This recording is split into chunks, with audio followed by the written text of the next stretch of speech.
Olá pessoal, aqui é o Lene, do Seminário Nacional de Concurseiros. Eu quero apresentar para você o Vitor Cruz. Ele é criador do site Nota 11 e da metodologia utilizada naquele site. Ele é pós-graduado em Direito Constitucional, ex-oficial da Marinha do Brasil. Ele é professor do Ponto dos Concursos e de diversos outros cursos preparatórios espalhados pelo Brasil. Ele é coordenador editorial da editora Método Forense e autor de vários livros, entre eles a Constituição Federal Anotada para Concursos, da editora Ferreira, e a coleção 1001 Questões Comentadas, da editora Método. Hoje ele traz a palestra Como se tornar um autodidata com alto rendimento. Aproveite! Olá pessoal, muito boa noite. Eu sou o professor Vitor Cruz, do site Nota 11. Talvez você também me conheça da Constituição Federal Anotada para Concursos, da coleção 1001 Questões da editora Método ou do site do Ponto dos Concursos. Gostaria de dizer que é um imenso prazer estar com vocês essa noite. E quando eu recebi o convite para estar aqui, a primeira coisa que obviamente me passou pela cabeça foi: eu vou ministrar algumas dicas e macetes de direito constitucional para concursos, que é a minha especialidade, não é mesmo? Mas eu fiquei pensando se essa realmente seria a minha maior contribuição para vocês aqui essa noite. E eu pensei, em vez de eu entregar essas dicas e macetes, que seriam coisa pouca para um bate-papo de 40 minutos, e que facilmente vocês entram lá no meu site e aprendem rápido, eu poderia ensinar algo muito mais proveitoso para vocês. E daí eu cheguei no tema da palestra: como ser um autodidata de alto rendimento. E o legal disso é porque, na minha opinião, o alto rendimento ele deixou de ser um diferencial. Atualmente o alto rendimento não é mais aquilo que irá diferenciar os primeiros colocados dos demais aprovados em um concurso. O alto rendimento, ele atualmente, em minha opinião, é uma necessidade. E eu digo que é uma necessidade, não é só, você deve estar pensando, pela alta concorrência que a gente encontra hoje nos concursos. Não é só isso não. O principal é que você possa, com alto rendimento, abreviar a sua trajetória até a aprovação. E mais que isso, que você consiga efetivamente viver enquanto estuda para concurso, não se limitando apenas em sobreviver e estudar. Isso só é possível se você conseguir estudar mais quantidade, com mais qualidade, em menos tempo. E assim você consegue racionalizar o mais precioso recurso da sua vida, que é o seu tempo. E nessa questão de racionalizar o tempo, a decisão de se tornar um autodidata é muito interessante. Porque o autodidata, ele estuda como quiser, quando quiser, onde quiser. Ele não é muito preso à forma de estudo. Porém, a decisão de ser um autodidata é muito arriscada. É uma faca de dois gumes, porque da mesma forma que você aumenta a sua liberdade, se você não observar alguns detalhes que iremos abordar aqui hoje, você pode fazer o seu sonho naufragar rapidamente. Então, a decisão de ser um autodidata, ela só é válida se você realmente decide ser um autodidata com alto rendimento nos estudos. Como eu disse antes, podendo estudar mais quantidade, com mais qualidade e em menos tempo. E eu te digo que isso é possível, ainda que você seja uma pessoa muito desorganizada como eu sou, independente da base escolar que você leva nas costas, independente da condição financeira ou até mesmo do tempo livre que você tem para estudar. E quem sou eu para vir aqui fazer esse milagre, né? Mostrar essa fórmula milagrosa para vocês. Não é milagre não, pessoal. Eu falei antes, são detalhes. O que nós iremos abordar são apenas aqueles detalhes que você deve observar para conseguir se tornar um autodidata, racionalizar o seu tempo com um alto rendimento nos estudos. Quer saber mais sobre esses detalhes? Então, pessoal, vou dar um tempinho para vocês. Pegue um papel, uma caneta. Pega lá um papel e uma caneta, que nós vamos ter muitas informações para abordar aqui hoje. Será necessário que você anote algumas coisas. E principalmente, pessoal, fique comigo até o final, pois será lá no final que nós vamos ir arrematando todo esse arcabouço que a gente vai construindo agora no início. Ok? Papel e caneta na mão? Beleza, então, vamos lá. Ambientando vocês sobre como será a nossa palestra, a minha intenção é abordar o que é um verdadeiro planejamento. Por que fazê-lo e principalmente como fazê-lo. A importância de você se manter constantemente motivado e algumas dicas para isso. E terceiro, eu quero ensiná-lo como um conhecimento sólido ele entra na nossa mente e como ele faz para ficar, permanecer lá dentro. E também vamos abordar como fechar tudo isso arrematando, visando a sua aprovação no concurso público. Ótimo, né? E para começar falando sobre a questão do planejamento, eu gostaria de deixar antes uma reflexão, na verdade duas reflexões, para que você faça uma autocrítica e se analise como está sendo a sua postura perante os concursos públicos. Ok? Para começar essa reflexão, eu lhe pergunto hoje, qual é o seu maior sonho? Já parou para pensar sobre isso? Qual é o seu maior sonho? O que é aquela coisa que você mais deseja que se torne realidade na sua vida? Se você nunca parou para pensar sobre isso, anota aí no seu papel e pensa mais tarde. E eu não sei qual foi a sua resposta, nem a resposta que você vai dar a esse meu questionamento, de qual é o seu maior sonho. Porém, uma coisa eu tenho certeza. Perante esse seu sonho, você só tem duas opções. Você pode viver este sonho, ou você pode não viver. Se você decide por não viver o sonho, tudo bem, ótimo, sua tarefa será mais fácil. Aproveita esse momento, esse deslumbramento que é esse sonho na sua vida. E está tudo ótimo, viver para quê? É só um sonho. Agora, se você decide por viver o sonho, aí você não tem mais duas opções.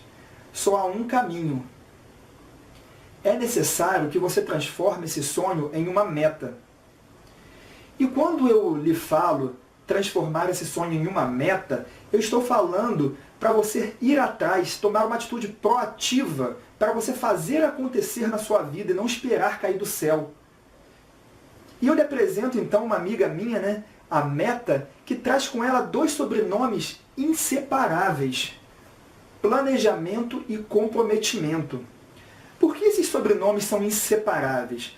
Porque se você tem planejamento, mas não tem o comprometimento, ou seja, a responsabilidade e a força de vontade de fazer cumprir o seu planejamento, de nada adianta. Você vai ficar inerte ali e você não vai transformar o seu sonho em uma meta.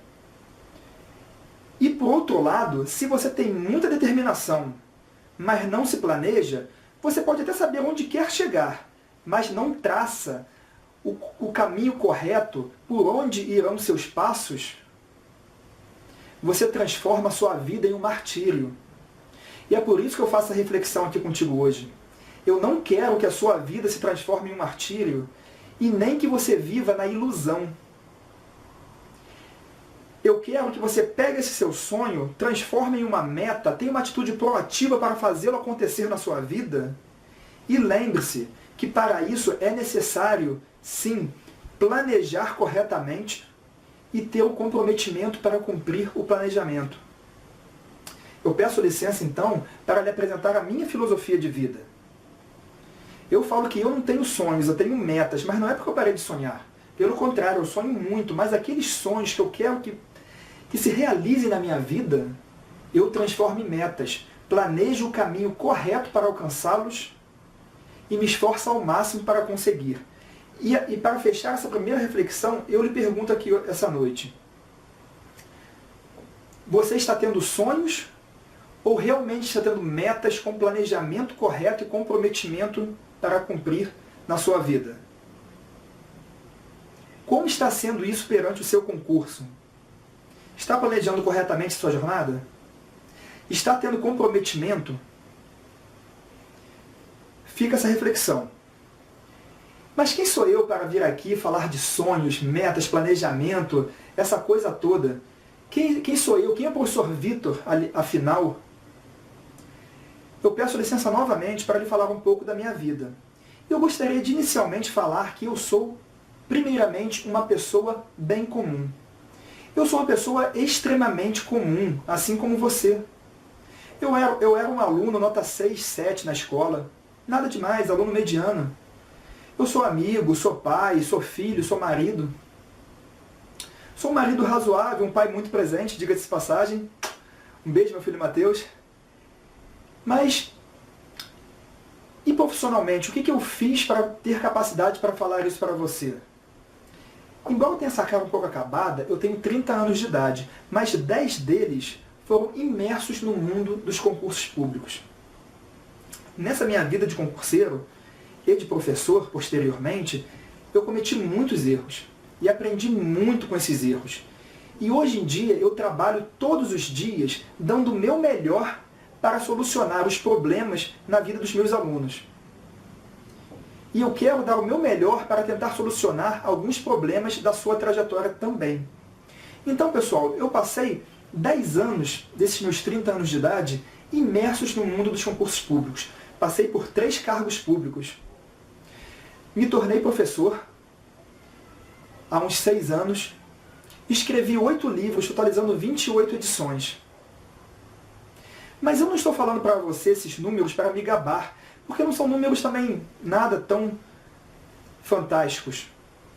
Mas é apenas que você entenda que eu, mesmo sendo uma pessoa extremamente comum, um aluno nota 6, 7 na escola, consegui traçar um planejamento e alcançar números bem próximos daquilo que eu planejei. Alguns foram além, outros foram aquém. Mas com certeza cheguei muito mais perto de alcançar exatamente o planejado do que se eu não tivesse feito dessa forma. Então é isso que eu quero mostrar para vocês essa noite, a importância desse verdadeiro planejamento. E com isso eu deixo para você também uma segunda reflexão. Por que você decidiu prestar esse cargo público, que talvez você tenha até me dito anteriormente que é o seu maior sonho? Por que este cargo? Por que você escolheu? Uma coisa eu lhe afirmo, e agora não é mais suposição, é certeza. O concurso público ele é apenas uma fase. Com planejamento e comprometimento, essa fase passa no instante. Mas e depois dessa fase? Onde que você estará alocando 1/3 do tempo da sua vida? Onde você estará colocando o mais precioso recurso que você tem? Metade do tempo que você está acordado. Geralmente as pessoas prestam concurso público por 4 motivos, né? Segurança, qualidade de vida, dinheiro ou status. Eu não sei se tem alguma outra, mas qual é a sua escolha? Foi dinheiro? Foi qualidade de vida? Foi status? Você sabe qual é o meu cargo público? Eu sou analista judiciário do TRE de Goiás. Quando meus alunos descobrem isso, é comum eles fazerem uma pergunta. Professor Vitor, mas por quê? Por que você, com 10 anos de bagagem, ensinando a gente a estudar, com tanto conhecimento, vai ficar aí como mero analista administrativo, analista judiciário? E a minha resposta é simples. Para quê? Para que eu vou sair de um cargo que fica a 5 minutos da minha casa, numa cidade que eu adoro, onde todos me respeitam, que me dá tempo livre para fazer o que eu mais gosto da vida, que é ficar com a minha família, com meus filhos e elaborar meus materiais de minhas aulas. Para que eu vou sair desse lugar? Então eu fiz a escolha da qualidade de vida. Mas qual é a sua escolha? Eu não vou julgá-lo por isso, a escolha é sua. Eu só quero que você tenha consciência que isso trará consequências para a sua vida e você tem que estar ciente delas. Então, é segurança, qualidade de vida, dinheiro, status. Cada uma dessas escolhas lhe trará consequências diferentes. E eu quero que você fique consciente disso. Ok? Então, essas são as 2 reflexões que eu queria que você tivesse para que você possa analisar qual está sendo a sua postura perante os concursos públicos. E se você já decidiu qual concurso você realmente quer prestar, e ponto, está decidido, ou se vai decidir mais tarde, chega o momento efetivo da gente fazer o planejamento para fazer com que isso realmente se torne realidade na sua vida. E para que esse planejamento seja possível, é necessário eu lhe dizer agora as premissas do que eu chamo concurseiro nota 11. O concurseiro nota 11 é aquele que vai além do senso comum, né? Que ele não fica parado ali esperando as coisas acontecerem. Ele toma atitudes proativas e está sempre querendo mais, sempre querendo ir além. Eu gosto tanto dessa coisa do nota 11 que eu até coloquei no nome do meu site. E a premissa disso é o seguinte: você tem que ter força de vontade, responsabilidade e humildade. Pega aquele papel e a caneta que eu pedi para você pegar e anota aí. Força de vontade, responsabilidade e humildade. Essa última é a mais importante. Eu não quero que você confunda humildade com submissão, complexo de vira-lata. Não é nada disso não. Humildade é você saber que você não sabe tudo. Anota aí. Humildade. Você não sabe tudo. Você pode ser um professor de português, mas estude português para concurso. Você pode ser formado em informática, mas estude informática para concurso. Eu sou professor de Direito Constitucional e se um dia eu quiser prestar algum concurso, eu vou estudar Direito Constitucional. Porque eu não sei tudo. Ninguém sabe tudo. Ainda mais se falando de concurso público. Ok, pessoal? Então, força de vontade, responsabilidade e humildade. Essas são as premissas. E agora é necessário anotar algumas perguntas que serão os faróis do seu planejamento. Eu vou lhe fazer 7 perguntas, quero que você anote e depois dê a sua resposta. Não precisa responder agora não. Elas vão demandar algumas pesquisas. E essas perguntas irão direcionar todo o seu planejamento. Tudo certo? Papel e caneta na mão? Anota a pergunta número 1. Quando será o seu concurso e qual a periodicidade que ele ocorre? Quando será o seu concurso e qual a periodicidade que esse seu concurso ocorre? Essa pergunta é para que você tenha ciência do lapso temporal que a gente vai ter para traçar as nossas metas. Do aspecto temporal, né? Quanto tempo a gente vai ter para poder desenvolver esse nosso planejamento? Então, anotou? Quando será o seu concurso e qual a periodicidade dele? Anota então a segunda pergunta. Quais são as disciplinas que são cobradas para esse concurso? Quais as disciplinas que são cobradas para esse concurso? E a 3, quais os conteúdos que são cobrados em cada disciplina? Depois você pega o edital lá, cola o edital. Eu quero que você saiba quais as disciplinas você terá pela frente no seu estudo e quais os conteúdos que são cobrados em cada uma delas pelo edital. Pega o edital passado como base, se o edital novo ainda não saiu. E agora, esse será o conteúdo que a gente vai distribuir sobre aquele tempo que a gente mapeou na pergunta 1. E agora vem 2 perguntas muito importantes. A 4. Quais as disciplinas em que você se considera forte e quais as que você se considera fraco? Quais as suas forças e fraquezas, né? Quais as disciplinas que você se considera forte e quais aquelas que você se considera fraco? Porque é necessário que você, lembra da humildade?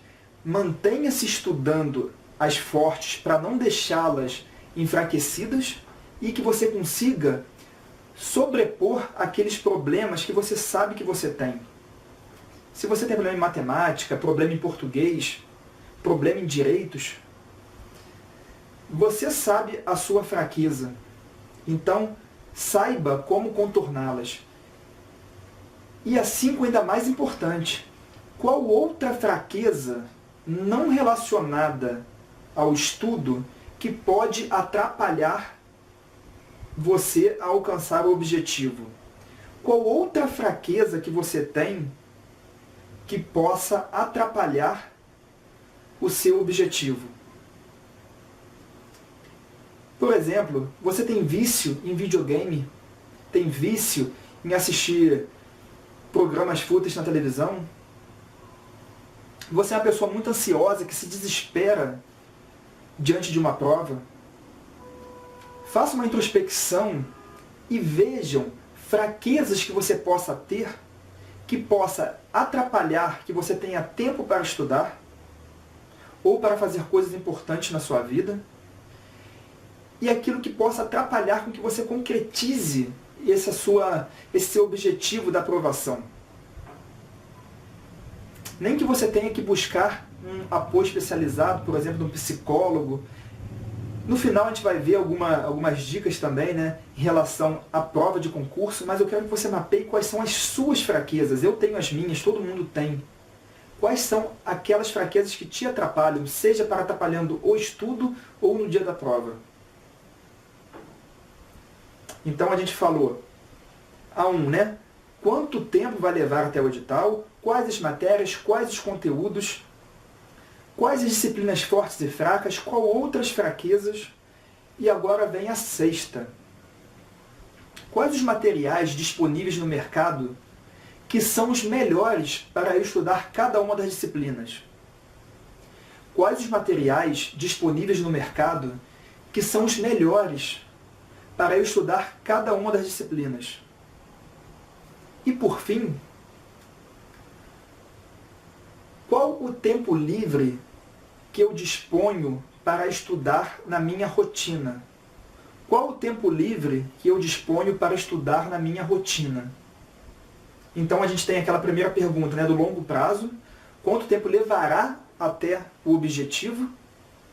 E agora é no dia a dia. Qual é aquele tempo livre que eu tenho para conseguir alocar as minhas metas de estudo? Então, pessoal, essas 7 perguntas, elas vão funcionar como um farol do seu planejamento. Elas serão os pontos de partida. É a partir daí que você começa a traçar as suas metas. Mas não trace ainda, porque é necessário você ter alguns conhecimentos adicionais sobre o planejamento. E para lhe falar sobre isso, para que você possa concretizar o seu planejamento, eu preciso lhe dizer 3 coisas. Primeiro, quando falamos de planejamento, obviamente de metas, estamos falando de meta SMART. Meta é algo SMART. O que é isso, Vitor? Específica, mensurável, alcançável, realista e temporal. Anota aí. A meta, ela deve ser SMART. Específica, mensurável, alcançável, realista e temporal. Por que disso? Nós não podemos colocar no planejamento metas genéricas. Estudar direito constitucional, estudar direito administrativo, estudar matemática. Isso é genérico demais. Precisa ser fechar o capítulo 1 e 2 da Constituição Federal anotada até semana que vem. Vou fazer 15 fichas interativas por dia, 30 questões por dia. A meta, ela é específica e temporal. E mais que isso, ela é alcançável e realista. Não adianta você colocar lá que você vai fechar a Constituição Federal anotada para concursos de 816 páginas em 2 semanas. Seja realista nas suas metas, porque um planejamento com metas que não são realistas, ele mais desmotiva do que motiva. Trace coisas dentro da sua realidade. Ok? E essa é a primeira coisa que eu queria deixar para vocês antes de montar o seu planejamento. Meta é SMART. Segunda coisa, anota. Seu planejamento precisa ser escrito. Anota outra. O seu planejamento deve ser escrito. Mas, Vitor, isso é a mesma coisa. É a mesma coisa sim. Para você ver a importância disso. Quando há muitos anos atrás me falaram pela primeira vez isso, Vitor, escreve seu planejamento, eu não dei a mínima importância. Eu pensei, né? Eu sei onde quero chegar. Eu sou uma pessoa muito determinada. Eu vou chegar lá. Não preciso escrever o meu caminho. O que aconteceu comigo? Martírio. E eu aprendi na pele 5 motivos que não me falaram, mas hoje eu falo para vocês. Tá vendo como são privilegiados? Anota então esses 5 motivos que faz com que o seu planejamento precise ser escrito. 1. A visão externa. O que é a visão externa? Quando você coloca num papel a sua meta, você lança sobre ela uma visão externa, você tira ela daqui de perto do coração, de perto da sua mente, de perto desse calor e coloca na frieza de um papel.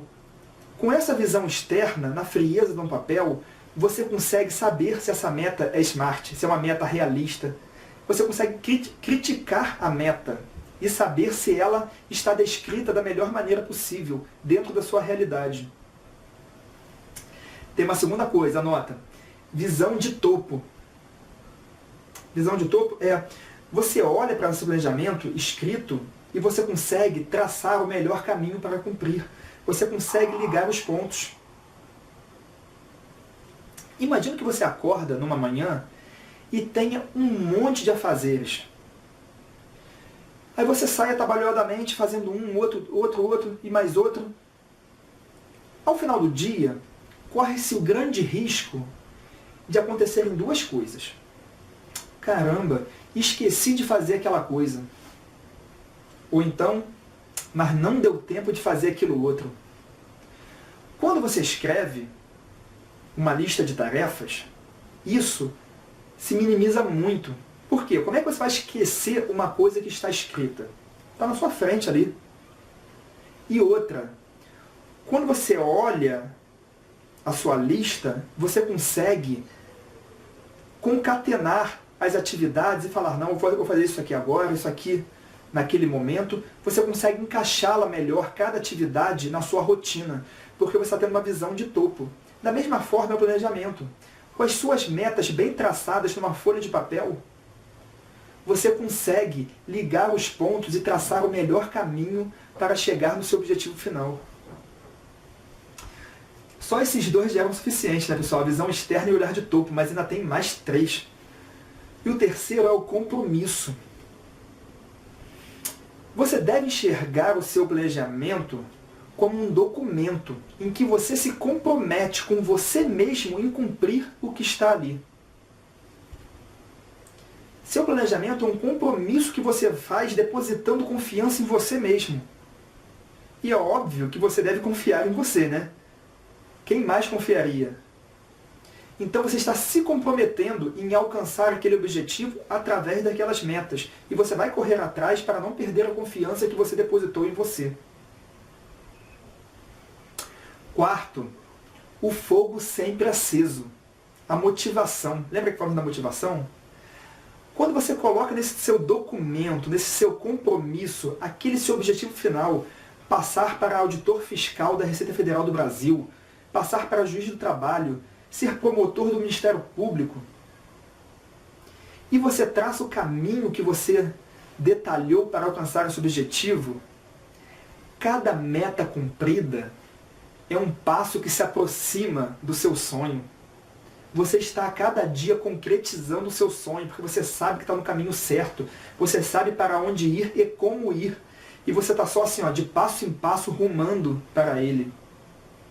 Não há nada mais motivante do que isso, você saber assim, ó, menos um dia, mais um dia, ou melhor, mais um dia, menos um dia, por eu estou no caminho certo, eu estou no caminho certo. Isso é muito motivante. E por fim, o incômodo. Ah, o incômodo, Vitor? O que é isso? Sim, o papel, ele te incomoda. Ele te incomoda muito. Como eu disse, ele é um compromisso que você fez com você mesmo.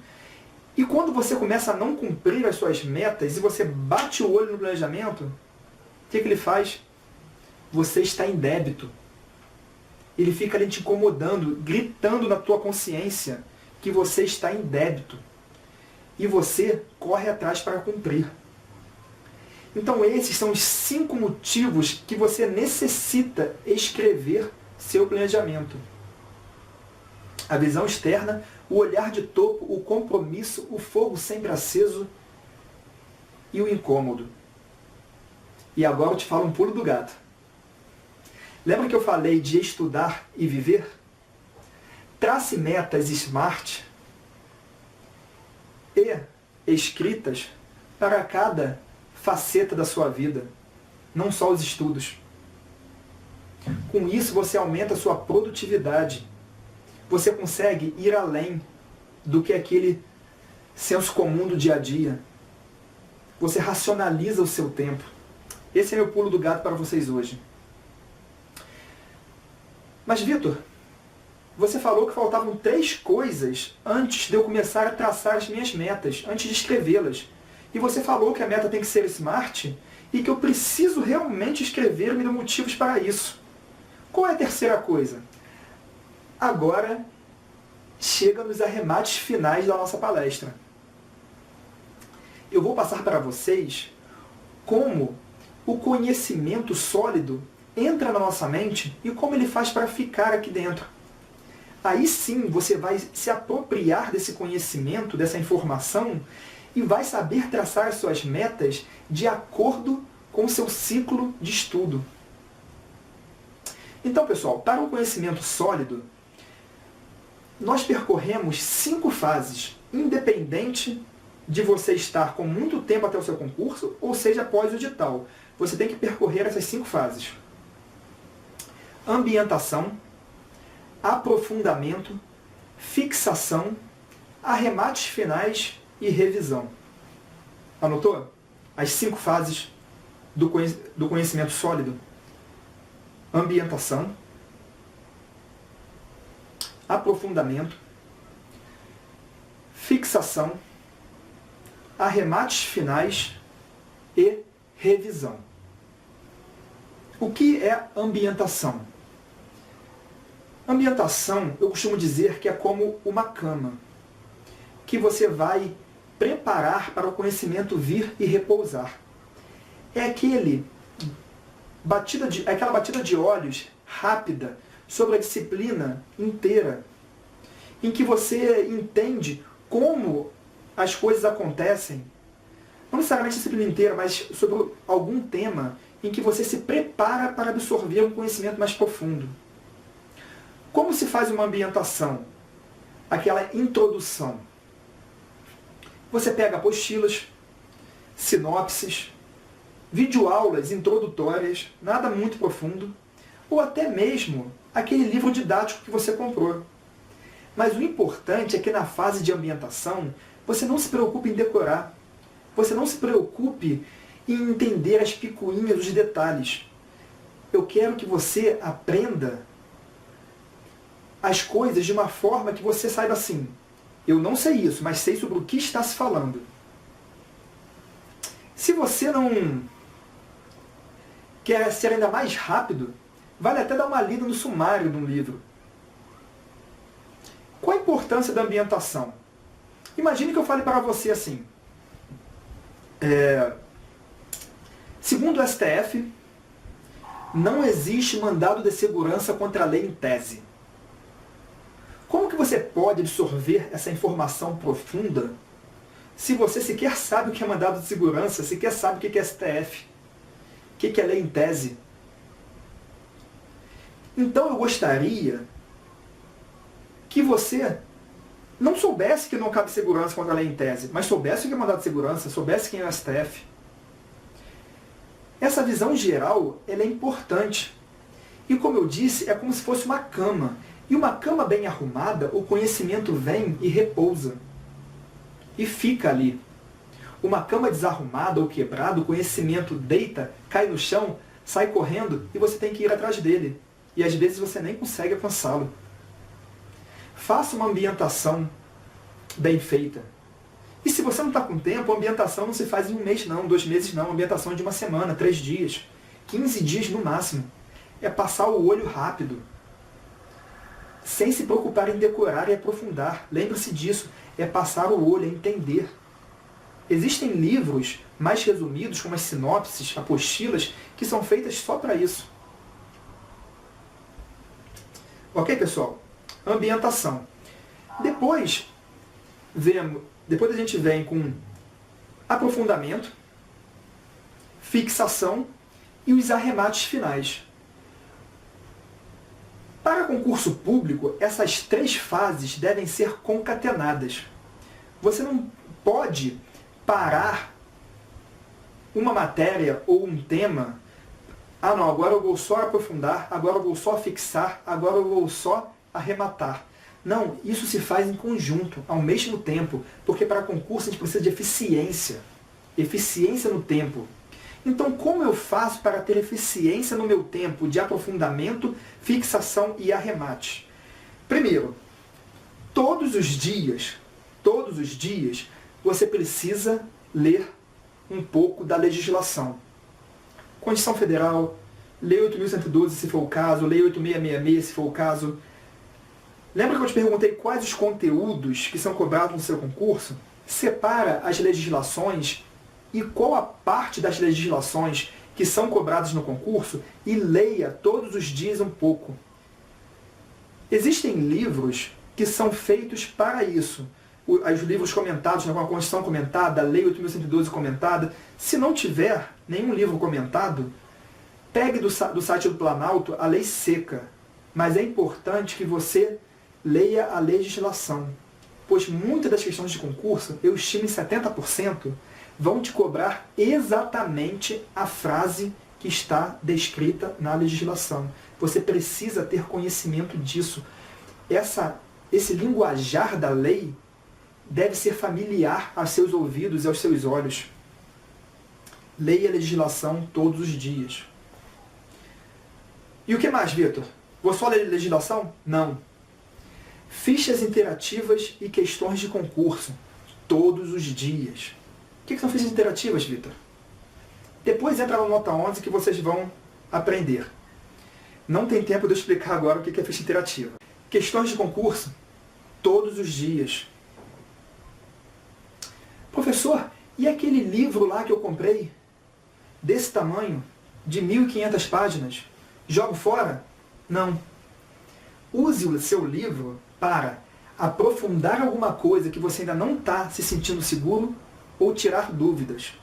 É nesse momento que a gente usa o livro didático, para algum aprofundamento pontual ou tirar dúvidas. Estou falando isso, pessoal, para concursos públicos, porque a gente precisa de eficiência. Então, como se estuda com eficiência para concursos? Fazendo uma ambientação bem feita, em poucos dias, e estudando todos os dias a legislação, fichas interativas, questões de concurso. Professor, e os resumos? Posso fazer? Pode sim, mas não do seu livro. Porque você não vai estudar o livro mesmo? Sequencialmente? Durante as questões e as fichas, quando você se deparar com algo muito importante, aí sim, você pega o papelzinho e faça o seu resumo. Só daquilo que você não está conseguindo acertar nas questões ou nas fichas, ou que você achou muito importante. Mais uma vez falando, recorrendo ao livro denso somente para aprofundar temas específicos ou tirar dúvidas. Se você estudar diretamente pelo livro didático todas as disciplinas, você não vai acabar nunca. Se você, além de estudar pelo livro didático denso, fazendo o resumo, aí então, nem se fala. Faça desse jeito que você vai fazer seu estudo render mais. Você vai estudar mais quantidade em menos tempo. E a revisão, Vitor? Ou melhor, antes da revisão, e os arremates finais? Arremates finais é aquele contato com o linguajar da banca do seu concurso. É aquele artigo que um professor escreveu sobre algum tema específico, alguma mudança de legislação, alguma jurisprudência do tribunal. É nesse ponto dos arremates finais que você liga as pontas soltas que possa ter ocorrido nos seus estudos. Você arremata, consolida tudo. E por fim vem a revisão. que você deve fazer também concomitantemente com as outras fases. Então, assim, como é que eu falo? Separa um tempo do seu dia para você adquirir conhecimento e um outro tempinho para você rever. Faça a revisão todos os dias. Você está no capítulo 3, revisa o 1 e o 2. Está no 8, revisa do 1 ao 7. E como que eu faço isso, Vitor? Questões de concurso e fichas interativas. No caso das fichas, depois que você falar nota 11, entender melhor, a gente bolou um método, que é o quê? Você pega os capítulos e faz em ordem aleatória. Então, se você tem 10 minutos para rever, você consegue rever questões, fichas, de 7, 8, 10 capítulos diferentes, mantendo todos os dias aquela revisão fresca na sua cabeça. Entendeu? Revisão se faz todos os dias, porque senão o que acontece? Estuda o capítulo 1, ótimo. Estuda o 2, ótimo. Quando chegar no 3, esqueceu o 1. Quando chegar no 4, esqueceu o 1 e o 2. Quando chegar no 5, já esqueceu o 3. Isso não pode acontecer. Você tem que manter seu conhecimento sempre vivo na mente. Então separe um tempo todos os dias para fixação e revisão. Ok? Aprendeu o ciclo? Arremate, ambientação, aprofundamento, fixação, arremates finais e revisão. É neste ciclo que você vai começar a traçar as suas metas. SMART, escritas, referentes aos conteúdos que você precisa estudar para o seu concurso, dentro do prazo que você tem para estudar e dentro do tempo livre que você tem na sua rotina. Assim, pessoal, não tem erro para fins de aquisição e manutenção de um conhecimento eficiente para concursos públicos. Beleza, né? Então, está pronto para o 10? Infelizmente, não. Caramba, Vitor, mas depois disso tudo ainda não estou pronto para o 10? Não. Porque chega o dia mais difícil, o momento mais difícil, que é você sentar em frente à prova e fazer uma boa prova. E às vezes você tem um conhecimento absurdo e vai muito mal na prova. Às vezes até já aconteceu contigo isso. Então eu vou lhe passar uma dica. É necessário que você tenha frieza. Então, como eu fazia quando era concurseiro? Senta na cadeira com a sua prova na frente, fecha e fale para você mesmo. Eu planejei minha jornada, estudei pelos melhores materiais. Eu tenho certeza que eu sei tudo o que está aqui dentro. Eu posso falar uma coisa? Você sabe mesmo. Ainda que você aparentemente não saiba uma ou outra questão, indiretamente você tem conhecimento para respondê-la. Todas. Então, tente lhe dar tranquilidade. Lembre-se de toda essa jornada que a gente está levando.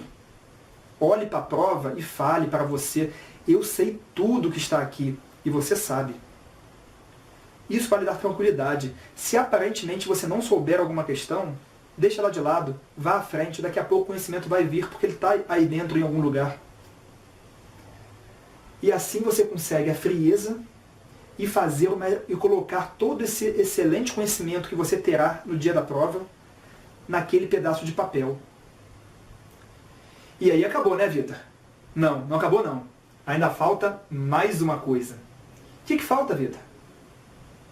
Falta você comemorar muito e me comunicar da sua aprovação. Não esquece disso não. vitorcruz@nota11.com.br. Se você achar que as dicas que eu lhe dei essa noite contribuíram um pouquinho que seja para a sua aprovação, me comunica lá. Eu vou ficar muito feliz de saber. Então é isso, pessoal. Eu gostaria de deixar essa mensagem para vocês. Fé em Deus, força, foco, planejamento, comprometimento. Com isso você conseguirá tudo que você quiser na vida. Essa é a minha mensagem. Uma boa noite a todos e até a próxima.